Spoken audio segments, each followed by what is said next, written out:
Okay बेटा, good morning everyone. आइए English grammar का पार्ट करेंगे। इंग्लिश ग्रामर पढ़ेंगे बेटा, ठीक है।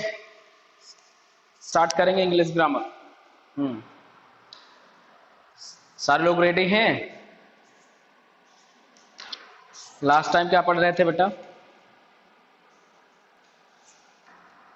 पार्टिसिपल पढ़ रहे थे ना स्टूडेंट्स? पार्टिसिपल पढ़ रहे थे। अच्छा, आइए तो हम लोग बात करेंगे इंग्लिश ग्रामर की, क्लास 8, ठीक है। पार्टिसिपल बेटा क्या पढ़ लिया था लास्ट टाइम हमने? प्रेजेंट पार्टिसिपल और पास्ट पार्टिसिपल पढ़ा था शायद, एम आई राइट? प्रेजेंट पार्टिसिपल और पास्ट पार्टिसिपल के बारे में बात हुई थी। यूजेस ऑफ पार्टिसिपल की बात मैं कर रहा था, ठीक है ना। हाँ, आ जाएंगे आगे बात करेंगे स्टूडेंट्स। एक स्टार बनाएंगे और लिखेंगे, स्टार बना के लिखेंगे बेटा इसमें। और है आपका कि परफेक्ट टेंस बेटा एक्टिव वॉइस में are form from the past participle with the form of the verbs have. लिखेंगे स्टूडेंट परफेक्ट, यहां पे लिखेंगे प्रेजेंट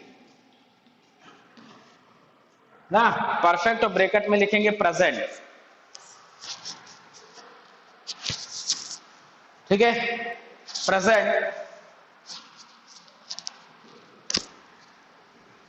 फॉर्म पास्ट पार्टिसिपल बेटा, past participle using have, using have. Student इसको नोट करेंगे।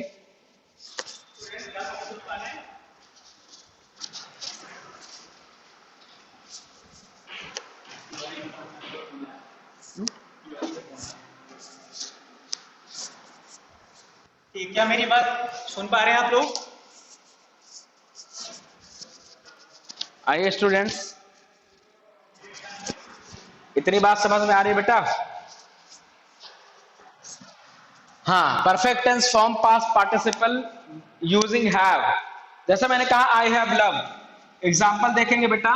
आई have love, example first है ये। Example second देखेंगे, सी हैज गॉन। तो बेटा एक्चुअली जहां पे हैज आपको नजर आ रहा है एक्टिव सेंटेंसेस में, एक्टिव सेंटेंस में हैज और हैव जहां पे नजर आ रहा है वो पास्ट पार्टिसिपल। क्लियर हो रही है बात? बात क्लियर हो रही है बेटा? हाँ, एक चीज याद रख लेना, सेंटेंस के अंदर स्टूडेंट्स आपको बातें समझ में आ जाएंगी ना। सेंटेंस के अंदर दो तीन चीजें अगर आप देखेंगे तो आपको चीजें और समझ में आएंगी। आइए बताते हैं क्या। स्टूडेंट्स आइए बात कर लेते हैं। अगर आपको बेटा हैव, हैड और शैल हैव, ये सारे परफेक्ट के हेल्पिंग वर्ब है बेटा। ये परफेक्ट की हेल्पिंग वर्ब है। ये प्रेजेंट परफेक्ट है, ये पास्ट परफेक्ट है और ये फ्यूचर परफेक्ट है, राइट। इनका यूज किसके साथ होता है बेटा? स्टूडेंट्स इनका जो यूज होता है वो पास्ट पार्टिसिपल में होगा, क्योंकि इनके साथ वर्ब की सेकंड नहीं थर्ड फॉर्म आती है। याद रखिएगा, अगर वर्ब का सेकंड फॉर्म आता है या फिर थर्ड फॉर्म आता है तो पास्ट पार्टिसिपल की तरह होगा, पास्ट पार्टिसिपल। एक चीज मैं आपको बता दूं, आपके सिलेबस में तो नहीं है, लेकिन हैज और हैव और हैड जहां आता है वो परफेक्ट पार्टिसिपल होता है बेटा, लेकिन आपके सिलेबस में इसको पास्ट पार्टिसिपल ही बता रहे हैं, क्योंकि इन्होंने परफेक्ट पार्टिसिपल की बात की ही नहीं है। इन्होंने परफेक्ट पार्टिसिपल को पास्ट के साथ मेंशन कर दिया, लेकिन याद रखिएगा जो पार्टिसिपल होते हैं वो तीन होते हैं, आपके सिलेबस में दो का जिक्र है बस, ठीक है।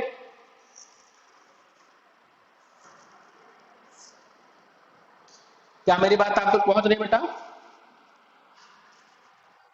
ओके ओके, आइए थोड़ा सा आगे चलेंगे और चीजों को जानते हैं। ये सारी चीजें नोट्स में आपके बेटा होनी चाहिए। तो जहां पे भी हैज हैव हैड दिखेगा बेटा, शैल हैव दिखेगा, वहां भी पास्ट पार्टिसिपल का यूज होता है, मतलब वो पास्ट पार्टिसिपल ही है। बात क्लियर हो रही है? यहाँ तो चीजों को समझ के करोगे तो एक्सरसाइज करना आसान हो जाएगा। यहाँ पे बातें अगर समझ लोगे तो एक्सरसाइज करना बेटा आसान रहेगा आपके लिए। ठीक है, तो आइए थोड़ा सा और अगला पॉइंट देखेंगे।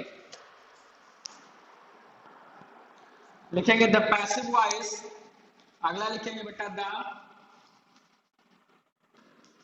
Passive voice. आपको 7th में पढ़ाया रहा हूंगा मैं पैसिव वॉइस क्या है। The passive voice are form by past participle.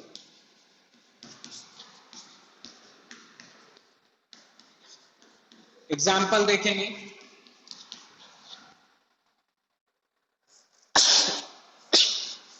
Sorry, आइए एग्जाम्पल देखते हैं बेटा। जैसे I am loved, I was loved ना, सी वॉज प्लेड। ये जो है बेटा पैसिव सेंटेंसेस है। कैसे सेंटेंसेस हैं? पैसिव वॉइस है ये। और पैसिव वॉइस में एक चीज नजर आएगा आपको, ये जो वर्ब का फॉर्म आपको नजर आ रहा है ईडी फॉर्म, हमने बताया अगर ईडी फॉर्म में कुछ दिखेगा तो पास्ट पार्टिसिपल में है। वर्ब अगर ईडी फॉर्म में आ रही है तो कैसी है बेटा? वो पास्ट पार्टिसिपल में है। इस चीज को ध्यान देना आपको। मैंने आपको बताया था पहले कि वर्ब का अगर ईडी से एंडिंग है तो पास्ट पार्टिसिपल है। क्या मेरी बात आप सभी तक पहुंच रही है बेटा? हाँ, वर्ब अगर ईडी से है, ईडी से एंडिंग है तो पास्ट पार्टिसिपल है।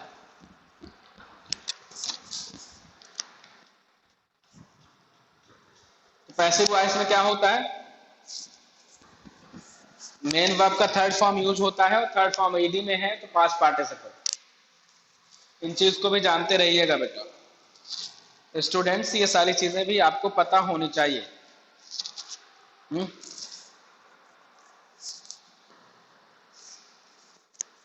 क्लियर हो रही बातें? आगे लिखेंगे error in the use of participle. अगली हेडिंग डालेंगे error in the use of participle.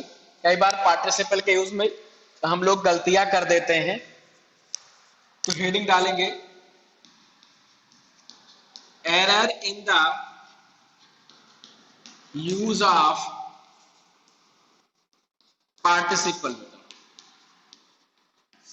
Error in the use of participle. Participle के यूज में एरर कहां है?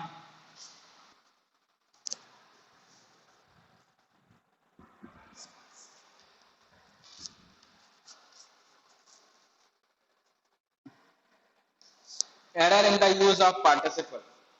ये हेडिंग डाल दिया बेटा? स्टूडेंट्स ये हेडिंग पढ़ गई कि नहीं कॉपी में आपके?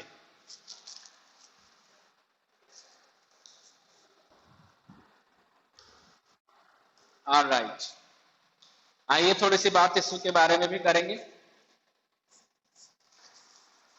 थोड़ी बात बेटा इसके बारे में भी करते हैं, ठीक? आइए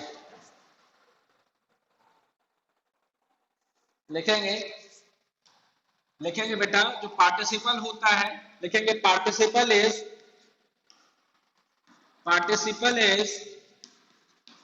वर्ब और एन एडजेक्टिव।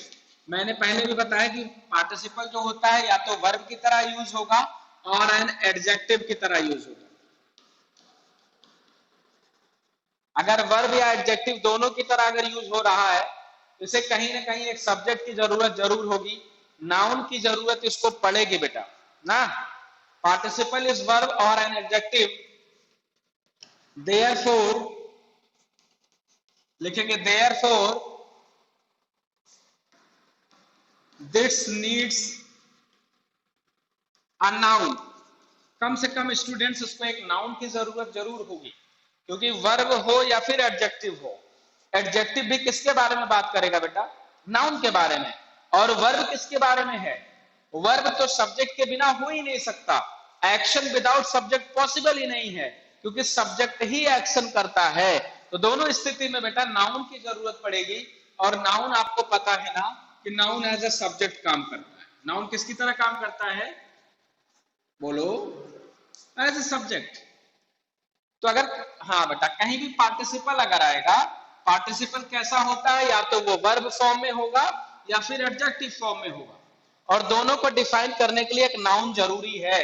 अगर नाउन नहीं है, अगर नाउन नहीं है, अगर नाउन नहीं है बेटा, इसका सीधा मतलब मान के चलो कि फिर पार्टिसिपल का यूज गलत होगा। कई बार क्या होता है, ये पार्टिसिपल वर्ब के फॉर्म में दे देगा, पार्टिसिपल एडजेक्टिव के फॉर्म में दे देगा, लेकिन आपको सब्जेक्ट में नाउन नहीं देगा। जब नाउन ही नहीं है जिसके लिए ये यूज हो रहा है, फिर उसका कोई मतलब नहीं, फिर गलत हो जाता है। ये चीज आपको याद रखनी। आइए दूसरा पॉइंट देखेंगे, और क्या दिक्कतें आती हैं पार्टिसिपल के यूज में। दूसरा क्या दिक्कत आएगा स्टूडेंट्स, इसको भी देख लेते हैं हम लोग। क्या मेरी बात आप तक पहुंच रही बेटा? ओके, हाँ हाँ, चलिए नेक्स्ट बात करते हैं।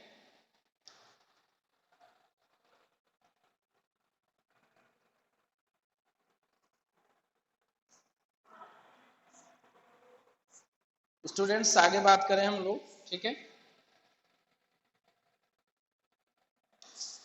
पार्टिसिपल का जो दूसरा यूज है बेटा, पार्टिसिपल के यूज में याद रखना है, when we use participle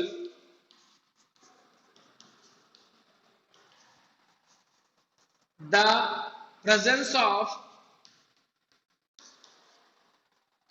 presence of noun is must, the presence of noun is must बेटा, नाउन का प्रेजेंट होना मस्ट है। पार्टिसिपल अगर आ रहा है, चाहे वो एडजेक्टिव के फॉर्म में आ रहा हो या वर्ब के फॉर्म में आ रहा हो, अगर ऐसा आ रहा है तो उसमें नाउन का प्रेजेंस होना जरूरी है बेटा। तो हमने पार्टिसिपल के बारे में बहुत सारी बातें कर दी, ठीक है।